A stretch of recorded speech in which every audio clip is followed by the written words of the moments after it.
کبھی پاکستان کے budget discussion سے کنفیوز ہوئے ہیں یا یہ سمجھنے میں مشکل ہوئی ہے کہ یہ کمپلیکس ٹرمز کا مطلب کیا ہے؟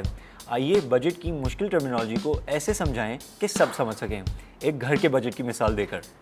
اس ویڈیو کے ختم ہونے تک آپ سمجھ جائیں گے کہ پاکستان کی فائنانسز کیوں مصیبت میں ہیں اور یہ ساری کنفیوزنگ بجٹ ٹرمز کا کیا مطلب ہے۔ ایک ایسی فیملی کا سوچئے جو مہینے کے 1 لاکھ روپے کماتی ہے۔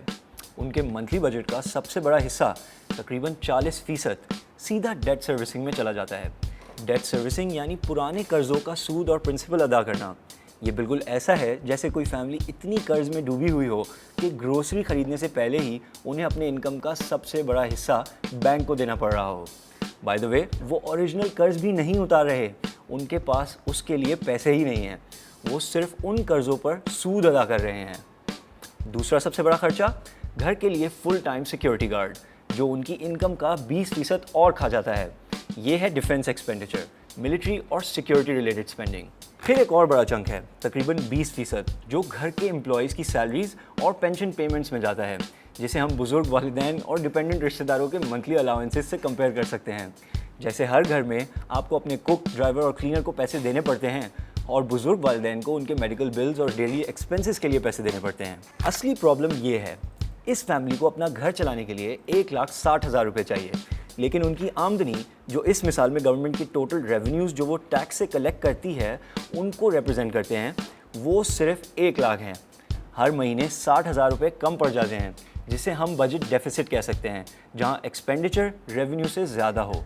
لیکن اس لیکنگ روف، کریک والز کے ریپیئر یا پرانی وائرنگ کو اپ گریڈ کرنے کا کیا ہوگا؟ فیملی کا PSDP یعنی پبلک سیکٹر ڈیولپمنٹ پروگرام گھر کو رہنے والوں کے لیے ایکچولی بہتر بنانے کے لیے ہوتا ہے، لیکن ان صورتحال میں وہ کٹ ہو جاتا ہے۔ اگر ہم سے ہمارے ایگزسٹنگ خرچے قرضے لیے بغیر سنبھالے نہیں جا رہے تو اپنے بچوں کے مستقبل کے لیے کچھ بہتر بنانا تو بہت دور کی بات ہے۔ تو اب یہ ہاؤس ہولڈ کیا کر سکتا ہے؟ وہ ہر مہینے صرف لائٹس آن رکھنے کے لیے اور چولہا گرم رکھنے کے لیے 60,000 روپے اور قرض لیتا ہے۔ مطلب اگلے سال ان کی سود کی ادائیگی اور بھی زیادہ ہو سکتی ہے۔ تو اصل پرابلم ہے پاکستان کا low tax to GDP ratio, ملک کی tax collection compare to its economic size. ہمارا ٹیکس ٹو GDP ریشیو دنیا میں کم ترین میں سے ہے اور یہ ہمیں بوروئنگ پر مجبور کرتا ہے۔ باٹم لائن، پاکستان کا بجٹ ایک ایسے گھر کی طرح ہے جو ڈیٹ سائیکل میں پھنسا ہوا ہے، بہتر مستقبل بنانے سے زیادہ پرانی غلطیوں کو سدھارنے میں پھنسا ہے۔ لیکن کم از کم اب آپ بجٹ ڈسکشنز میں ڈیٹ سروسنگ، بجٹ ڈیفیسٹ یا PSDP ایلوگیشن جیسے ٹرم سنیں گے تو آپ سمجھ جائیں گے کہ پاکستان کی فائنینشیل ہیلتھ کے لیے ان کی کیا اہمیت ہے۔